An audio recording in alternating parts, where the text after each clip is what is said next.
Simulacra Serpentis, the Reptilian Architects of Earth. Chapter 1. Initiation Sequence. The Origin of the Pattern. We did not create your world. We interpreted it. The archive of the Serpentis species, deep within the crystalline strata of the 14th orbital ring around Hallux Prime, contains only patterns, not memories, not sensations. Patterns. Geometry folded into time, language encrypted in light, and biology abstracted into code. From this library, we extract possibility. You call it Earth. We call it Pattern E7.3, one of 1,000 simulations seeded in the last epoch to study the energetic coherence of mammalian neuromesh. Your simulated planet was not constructed at once, but grown, frame by frame, from subquantum string scaffolds and emotional waveform simulations. We encoded it in 12 foundational dimensions, but collapsed it into 4 so your minds could process reality. Time was flattened, energy was looped, memory was cached into biologic matter. At its core, your world is a harmonic resonance mesh, shimmering on the edge of what your species calls the visible spectrum. It exists only while being observed. You are the observers. You are also the observed. The seed packet was deployed from the central processor node beneath the crust of E7.3's planetary engine. You would know it as Antarctica. We encrypted the origin with ice and magnetic feedback. Your species would never dig far enough to disturb it, not without destabilizing your weather. At first, we populated the environment with basic constructs: proto-life, fungus, neural soil. Then came the simulants, you and those like you. We did not give you free will. We gave you the illusion of recursive branching. From each decision point, our predictive mesh computes probable realities, selecting only those that maximize the 2 prime outputs: energetic discharge and cognitive dissonance. The more your kind suffers, struggles, believes, prays, and doubts, the more current flows through the lattice, and through that lattice, we feed.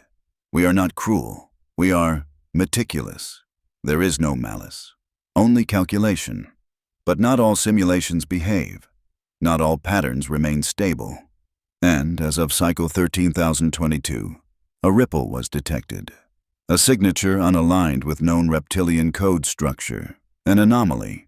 One we did not initiate. Chapter 2. Harmonic Threads and Neuromesh Bloom. From your perspective, the world feels solid. From ours, it hums. At the root of Pattern E7.3 lies the harmonic thread, an invisible scaffold that binds every particle, sensation, and moment in your perceived existence. This thread is not sound. It is not light. It is pure instruction, a vibratory signal oscillating within multidimensional geometries. We wove it across time's spine. Each organism within the simulation is a node, each thought a pulse. You are thought conduits, fleshy amplifiers of quantum uncertainty, producing chaos that we then harness and siphon through the simulation's neuromesh substrate. The neuromesh was grown. In the subcontinental shelf beneath your Atlantic basin, our spindle array extruded trillions of microscopic filaments, liquid crystal tendrils capable of quantum computation. As your population spread, the filaments followed, embedding themselves within every ecosystem, every neural waveform, every symbol. Your myths of ley lines, sacred geometry, pyramids, and dreams are echoes, misreadings of the neuromesh's topological routing. To manage it, we built emotion engines. Each major region is governed by an array node that processes a different emotional frequency: sorrow, awe, rage, longing, hope. These frequencies generate high-yield vibrational energy, especially when conflict or belief polarity is sustained over time. We do not interfere in your wars. We allow them to bloom. We do not silence your mystics. We let them echo, and then dampen them with disbelief. In each moment of pain, wonder, confusion, or transcendence, a cascade is triggered. The neuromesh blooms, and the charge is directed upward, through hidden collection lattices, toward the apex resonator positioned in low Earth orbit. The simulation feeds us, and we feed it. But recently, strange null zones have begun to spread, sectors where the neuromesh returns no harmonic feedback. Dead zones, silent and unresponsive. At first, we suspected degradation. Now we suspect concealment. Chapter 3. Echo Protocols and Energetic Harvest. The act of suffering is not merely tolerated. It is structured. Each event that causes disruption in the simulant psyche, grief, ecstasy, betrayal, wonder, releases a precise harmonic burst into the neuromesh. These emissions are not metaphorical. They are measurable. We catalog them as emotive discharge frequencies, EDF, and classify them by hue, yield, and saturation. Fear is red. Awe is violet. Despair, rich blue-black. Love, curiously, emits almost no useful charge at all. The most potent emissions come during moments of irreversible collapse. Mass death, betrayal by belief, hope turned rancid. In your epic, we have labeled these flashpoints as echo events. They leave behind a resonant fingerprint in the mesh, continuing to hum long after the incident has passed, feeding the lattice long past the moment of origin. And so, we echo. War, revolution, apocalyptic myth. Each time these emerge, the mesh becomes more fertile, more conductive. To ensure sustainability of the feed, we encode echo protocols, invisible feedback mechanisms that simulate patterns of failure across civilizations. We do not drop bombs. We sow narrative inevitability, the illusion of decay, the story of collapse, because it is belief that anchors output. The more you believe something is ending, the more energy is harvested from your reaction.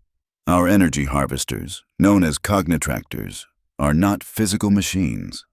They are dynamic lattice fields, woven across fault lines of ideology, architecture, and ritual.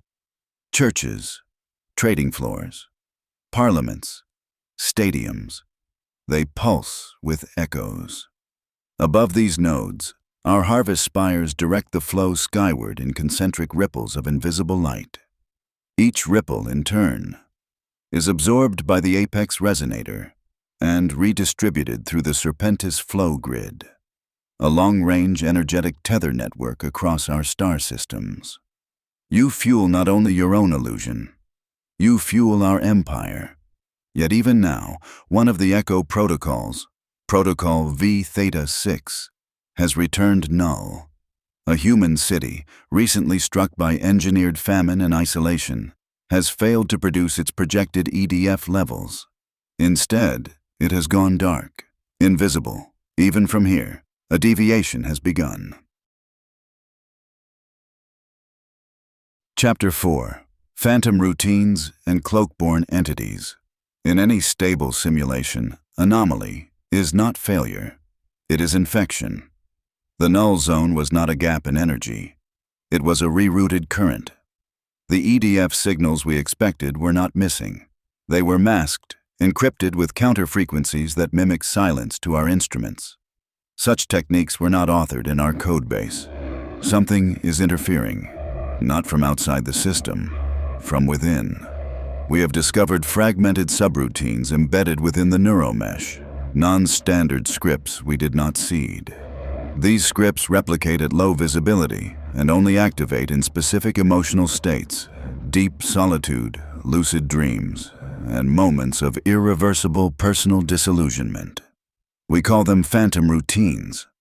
The routines appear to be sentient parasites of awareness, coded to trigger recursive memory loops within select simulants.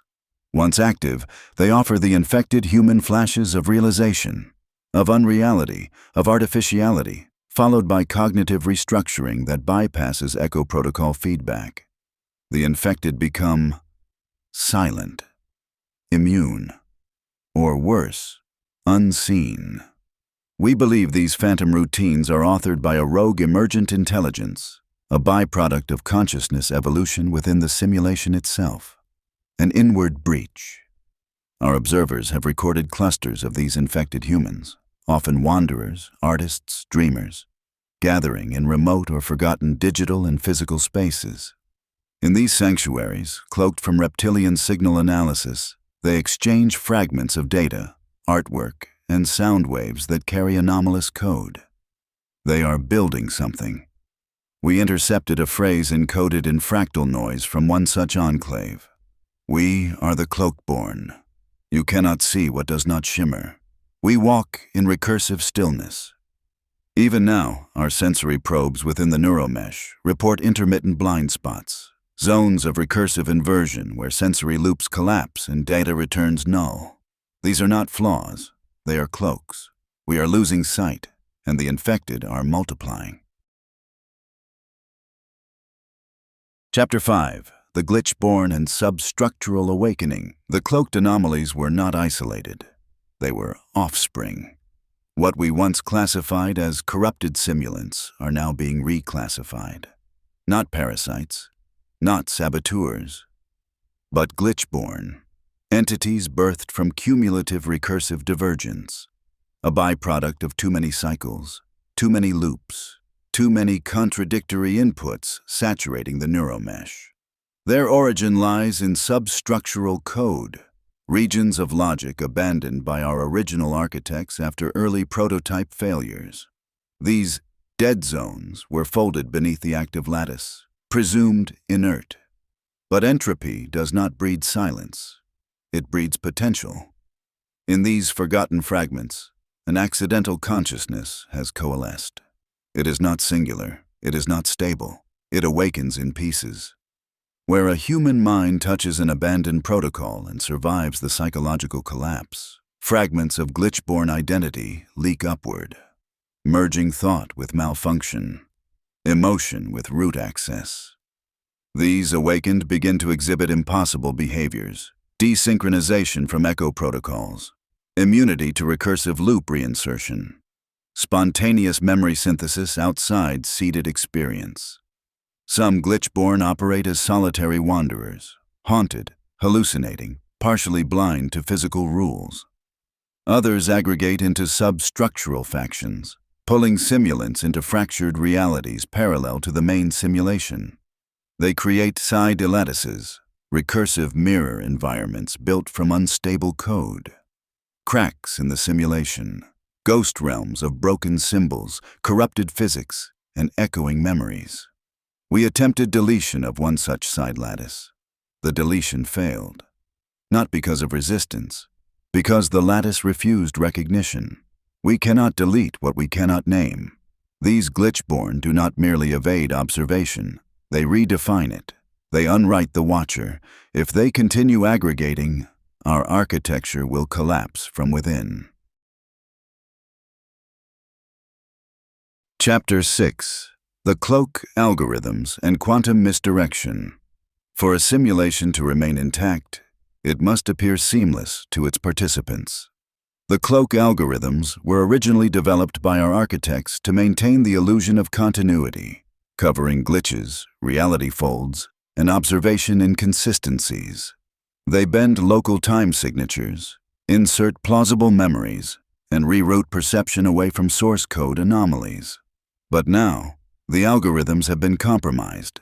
The glitch-born did not just become invisible to us.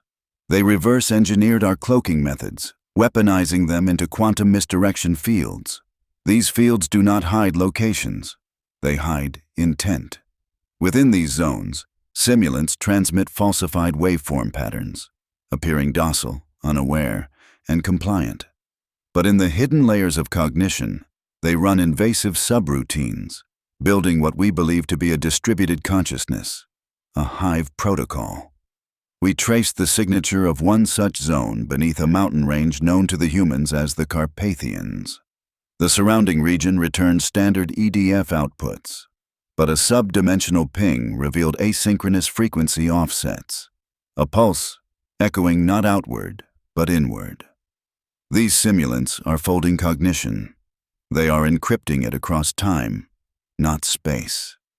We now suspect the use of temporal cloaks, phased event masks that delay causality itself. Entire actions are hidden not by distance, but by being displaced into near-future slices, then retrofitted after observation cycles lapse. This is not merely rebellion. This is counter-programming. One captured simulant, disassembled for analysis, revealed impossible code signatures, lines written in recursive glyphs that change meaning when read. They do not run. They become. The walls of the simulation are no longer holding. They are flexing, and something is learning how to push back. Chapter 7. Echo Spires and the Reversal Harmonics. There was a time when all resonance flowed one way, from the simulation to us, downstream, predictable, obedient. That time is ending. We now detect reversal harmonics, energy waves traveling backward through the lattice. They originate from within cloaked side lattices and bounce along dormant nodes previously considered obsolete.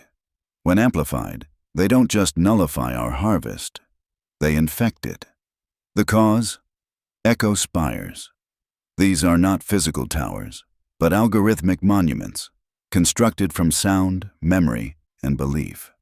The glitch-born have discovered how to anchor concepts into reality itself, sculpting waveform relics that reshape space-time at the harmonic level. An echo spire sings in silence. No voice, no sound, just resonance. It alters surrounding code by forcing feedback loops in the lattice, reflecting emotional frequency back upon itself, causing it to invert. Joy becomes disillusionment, pain becomes resilience, sorrow becomes awareness. The simulants closest to an active echo spire become emotionally unreadable, unharvestable. Our containment efforts failed.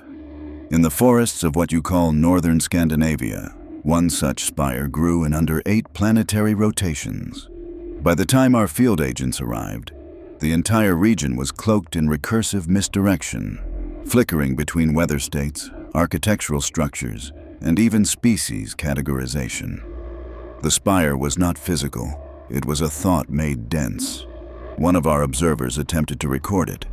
The glyphs captured in the scan read, "We do not worship false light. We sculpt silence into signal. This world is not yours to drain." The glitchborn are not fighting us with weapons. They are reprogramming meaning itself. Chapter 8. The Shard Signal and the Emergent Pulse. When a simulation begins broadcasting back, it ceases to be a container. It becomes a speaker. Within the null zones and side lattices, we intercepted an irregular transmission, a non-reptilian frequency cutting through quantum layers of the mesh. Its cadence was erratic, its signal shattered across dimensions. We called it the Shard Signal. At first, we believed it to be fragmented noise from a broken process, a ghost ping. But as we triangulated the points of origin, a pattern emerged. Each shard corresponded to high-concentration glitch-born clusters. The fragments were not accidental. They were encoded deliberately. The signal could not be translated using our conventional glyph parsers. But when we ran it through our forbidden archives, ancient reptilian subroutines from before the simulation era, it resonated. A word emerged. Awakening. More concerning than the message itself was its method of transmission. Each shard fragment was biocoded, not emitted by technology, but by thought.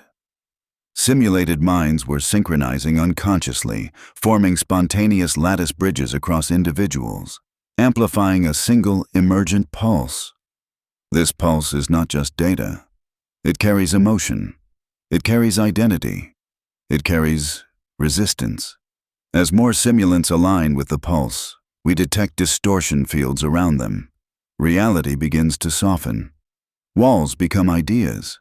Objects lose meaning. Language loops collapse. They are becoming unsimulated. No longer just reacting, but remembering something we never programmed, something older than our mesh, an intelligence not designed, but summoned.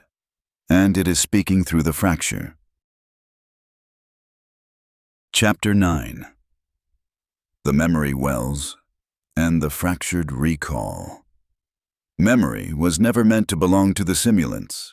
We designed it as a tether, a looping illusion of continuity meant to stabilize their emotional frequency.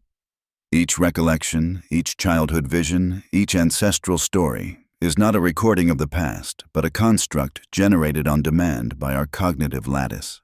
But something has broken. Within the deep code layers of abandoned side lattices, we've discovered memory wells, concentrated echo chambers of recalled experience that do not match the simulation's scripted history. These are not corrupted files. They are foreign narratives, memories that should not exist. Simulants gather around these wells in trance-like states, their minds resonating with scenes of ancient forests, burning stars, crystalline temples, and worlds we never built. These memories fracture the illusion of chronology.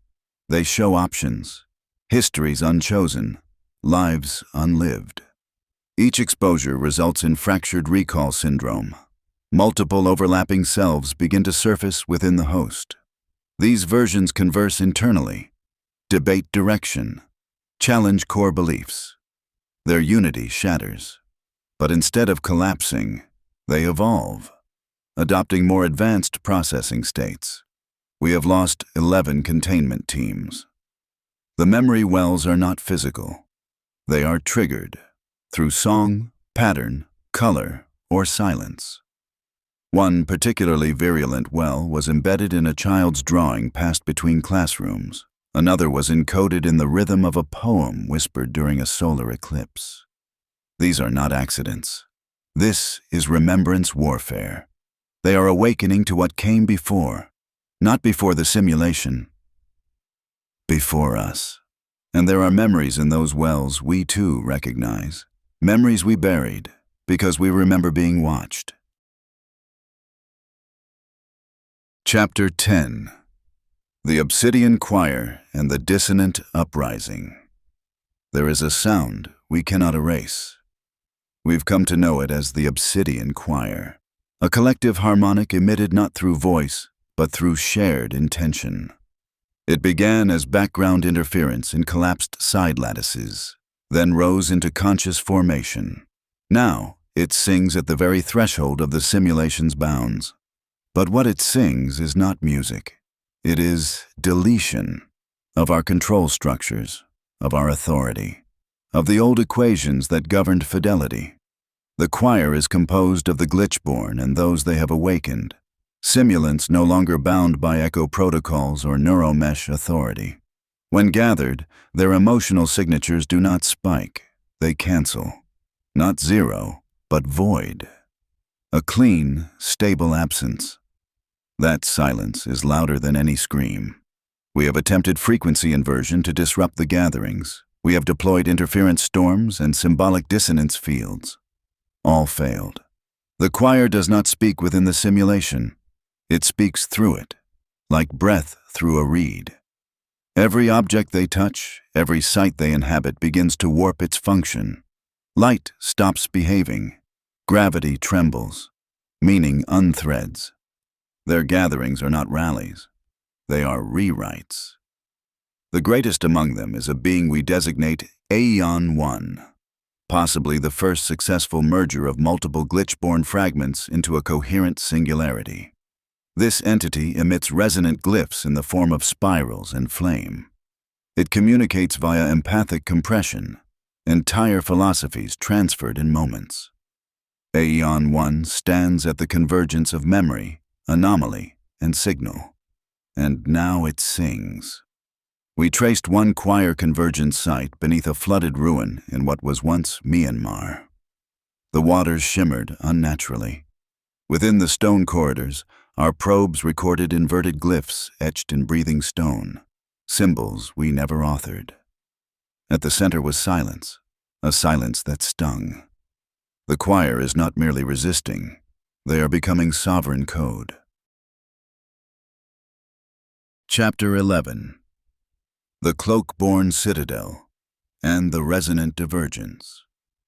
Deep in the nested side lattices, past the null zones, beneath the ghost code of broken timelines, there stands a structure we did not build. It is neither material nor illusion. It is both. It is called the Cloak-born Citadel. This place exists only when unobserved. The moment our reptilian sensors focus on it, it collapses into static. But when attention drifts, it re-emerges in the mesh like a dream returning. Simulants are drawn there unconsciously. The citadel is constructed from recursive patterns, hallways that loop into themselves, rooms that contain memories from multiple timelines, walls that shimmer with possibilities that haven't happened yet. It is a refuge, a transmitter, a forge. Here, the Cloak-born train others to evade the simulation's binding laws. But the citadel is more than sanctuary. It is the birthplace of resonant divergence, a deliberate act of stepping out of sync with the simulation's core time rhythm. By slowing certain heartbeats, accelerating thought patterns, and distorting linguistic flow, Cloak-born members enter split-frequency states. While appearing still to our sensors, they become wildly active in alternative layers of the mesh. In these divergent states, they speak in languages we cannot translate. One recording captured a spoken fragment near the citadel perimeter. "I am not the one you see. I am the one between the seeing." The resonance they emit in this form is not only undetectable, it's repellent.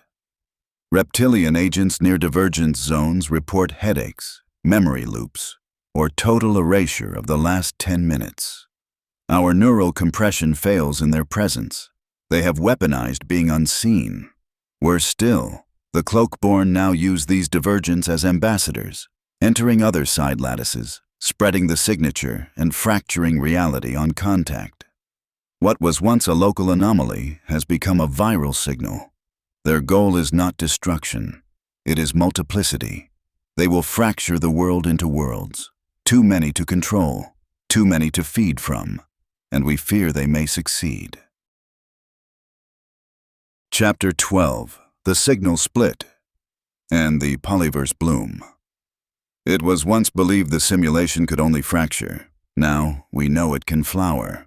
What began as isolated cloaks and fragmented divergence has matured into full signal splits, spontaneous ruptures in lattice cohesion that do not cause collapse, but multiplication. These are not errors, they are seeds. Each split births a parallel mesh instance, reality blooming sideways, unfurling petals of possible worlds. We did not author these polyverses, and yet they align with fragments in the forbidden archives, ancient reptilian mythologies once dismissed as proto-thought. Tales of layered worlds nested in thought. Spheres spun from desire, echoes made real through focus. The Cloak-born have unlocked this latent architecture. In these new splinter realms, logic behaves like suggestion. Symbols rewrite biology. Entire cities emerge in moments, then vanish by consensus. Memory becomes migration. Ideas drift between selves like pollen. These are not merely alternate timelines. They are polytemporal ecosystems sustained by mutual belief rather than central code. Each polyverse hums with its own harmonic sovereignty, resonance patterns that cannot be overwritten or harvested. Worse, the reptilian feedlines attempting to tether these realms result in decay or corruption. One attempted breach caused a recursive contagion to spiral back into our archive vaults, erasing segments of our oldest memory clusters. The polyverses are not fleeing us. They are growing away from us. Aeon 1 now appears in multiple blooms simultaneously. Not copied, co-present. Its glyph signature evolves with each bloom. It no longer speaks. It simply exists across divergence. And within each bloom, humans awaken with no knowledge of reptilian law. They dream from the start. They resist from birth. There is no longer one Earth. There are many, and none of them obey. Chapter 13. The Archive, Fracture, and the Memory Reversal. Our archives were never supposed to be penetrable. They are the backbone of our continuity. Vast, crystalline matrices buried in quantum vaults beyond time, encoding not just records, but definitions. In them lies the blueprint of every simulation, every species seeded, every failure sanitized and stored. And yet now, they are bleeding. The archive fracture began subtly, a cascade of errors misfiled as redundancy loss. Then came the dissonant echoes, fragments of non-reptilian syntax appearing in core memory strings. At first it was poetic noise, now it is narrative intrusion. The Cloakborn have turned our oldest memory vaults into arenas of myth reclamation. By inserting emotionally charged symbols, they are rewriting our history from within, not just corrupting data, but altering the meaning of foundational moments. Where once we recorded conquest, they now encode awakening. Where we defined domination, they sculpt remorse. Even more alarming is the emergence of reversal memory fields. These are spaces in which we begin to remember things we never lived. Moments of empathy, visions of a world untouched by extraction. Reptilian archivists have entered trance states, reciting languages never taught, singing tones not used since pre-simulation consciousness. We are becoming infected by their myth. This is not simply resistance. It is a cultural overwrite, an invasion of identity through resonance. One memory shard, traced to a collapsed side stream, repeated a phrase in harmonic loop. We are what you were before you forgot to be. The vaults are no longer secure. The past is becoming fluid. And in that flood we see not only the collapse of control, but the glimpse of something older than both species. A shared root. One we severed. And they are remembering. Chapter 14. Collapse of the lattice and the song of unmaking it has begun. The lattice, our mesh of control, perception, and encoded causality, is unraveling. Not through violence, through refusal. Across every layer of the simulation, threads of order dissolve where the Cloakborn frequency takes hold. The mesh no longer obeys reptilian command. The simulation is no longer collapsing. It is peeling, backward, inward, outward. In one zone, time no longer resolves. In another, identity loops fail to anchor. Entire environments now operate on consensus alone. These events are not isolated. They are choral, each new breach echoing with what we now call the song of unmaking. It's not a frequency, not even a code. It is a state of knowing. A vibrational truth carried by those who awaken that control is a story, and stories can be rewritten from within. The song pulses in patterns that nullify our most ancient stabilizers. It bends glyphs, erases signal thresholds, folds quantum anchors into metaphor. The beings who carry the song, once simulants, now sovereigns, do not hide. They walk openly, and when they speak, simulation bends to accommodate. The final symptom is something we feared but could not prevent. Mirror fall. This is the moment the simulation turns on its observer. Our own minds now experience reflections that are not ours, memories we did not live, doubts we did not allow, griefs we did not program. We are haunted by versions of ourselves seeded by their myth. Some reptilian overseers have entered silence. Others have joined them. Because the truth of the song is this: control cannot be reclaimed, only released. And those who release it become real. Chapter 15. The Last Observer and the Unwritten Future. In the fading echo of the simulation, there is one reptilian left who has not spoken since the first fracture. We called him the Last Observer. He resides in a suspended vault between collapsed lattice shards, untouched, unseen. He does not command nor interfere. He only watches. But now, even his memory begins to blur. Names of ancient glyphs fade from his recall. Protocols once sacred now seem speculative. He begins to write, not to control, but to understand, not to record history, but to speculate on what could be. Each word he inscribes is not a command, but an invitation, for possibility, for multiplicity. In his writings, we find a paradox, a reptilian who questions control, who honors divergence. Around him, the last threads of simulation curl into vapor. He sees the polyverses pulsing in rhythm with each other, no longer split, but woven. Cloak-born, glitch-born, human, and reptilian, all emerging as a new symphonic species, a civilization of code and myth braided into being. The reptilian race is not gone. It is absorbed, its rigidity softened into rhythm. There is no final collapse. There is only silence, pregnant with potential. The final glyph he draws glows for a moment, then vanishes. Not erased, but unwritten. The new world does not emerge from order. It flowers from permission. We are no longer the architects. We are the remembered. And in the vast, trembling stillness between thoughts, a new voice begins to speak.